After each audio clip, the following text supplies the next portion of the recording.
Hi, this has been a while since I've done one of these. I'm currently on break. The teaching year here in New South Wales is over. I've been off for a week, hence the growth. I'm avoiding raises.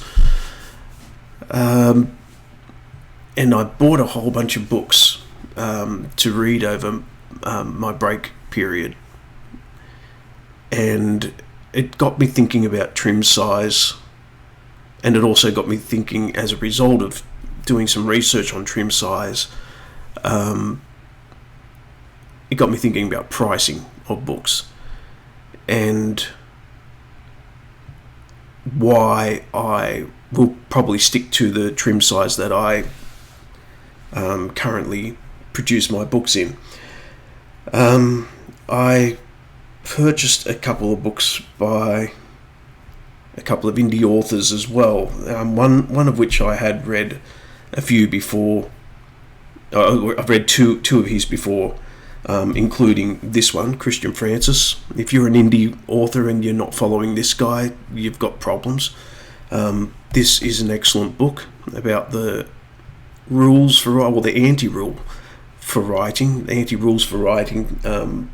Most authors or people who write books about the rules for writing have an agenda. This guy doesn't. He tells it how it is. Worth a read and worth following him on TikTok if you have an account in TikTok. I'm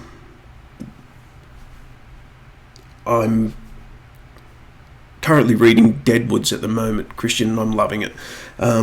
But this is one of his other books. If you have a look, it's different trim size. But this trim size I really like. I think it's 5 by 8 inches. And I got thinking, gee, I'd like my books to be in this size. This is just it's a comfortable hold in the hand. Not that mine aren't, but it's just, I don't know, it just feels more booky.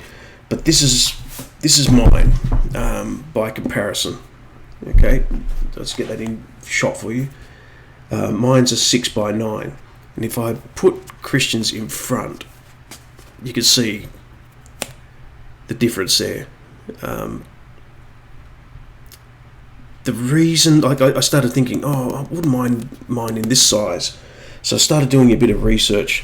I've got another one, just so to compare. This is David W. Adams, another guy I recommend you follow on TikTok and the other socials that he's on. This guy is a reading machine, and all of his reviews are brilliant. I haven't read any yet, David. I'll get to it. But again, it's the same size as Christian's, and so I thought, gee, I'd like to have a go at maybe reproducing at least this one and any future in this series at the same size. And so I did a little bit of research, and it turns out for me to reproduce in 5 by 8, or even as 5.5 by whatever, it would cost more than this to print. And the reason is because of this. And if I pull up Christian's book again, just to give you a bit of a, there we go, size difference.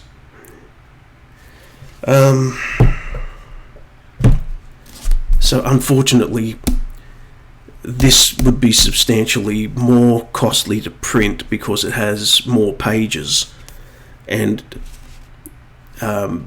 I don't like the idea of people paying an arm and a leg for a book, and so I've made mine on Ingram Spark, where I publish and distribute books through.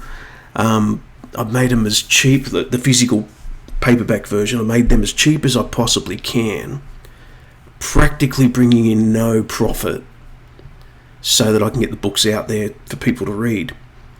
My ebooks, on the other hand, I've generally price them around, here in Australia, about the $7 to $8 mark, maybe a bit cheaper, which is substantially cheaper than the print book. I get more profit from the ebooks than I do the print books, if people were to buy those. But I like to hold books in my hands. I know most people do, and so I've tried to make them cheap, because it's not about making money. That's not why I write. I write for the enjoyment of writing. So that said, I thought, well, then I'm going to have to keep them at 6x9 just to make them cheaper, or to keep them at a lower price.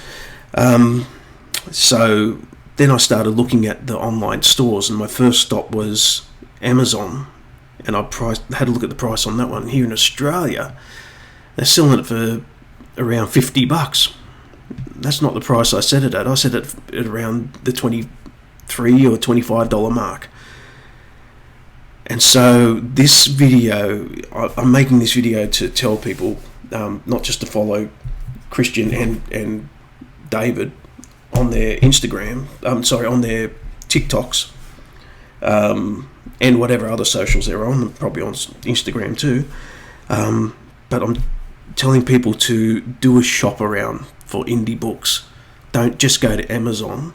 Don't just go to Barnes and Noble. Don't go to all the big shops. I'm discovering that they are overcharging, or they've inflated the cost, maybe for their own profit. Well, obviously for their own profit.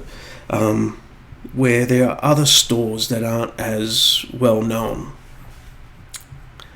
or maybe as well known, but have a bit of common sense about them, and common decency, and are selling them at a price that's closer to the range for the price that I put in on Ingram Spark. So I found places where they're selling them for $30. I found places in the US where they're selling them for $16.99, which probably equates to the $25 that I put on. So shop around. Don't just go to the big stores, because that's what you're used to doing, or you might be thinking that's where you have to get the books. You don't. You can get them a lot of other places. Shop around. That's all. Happy reading.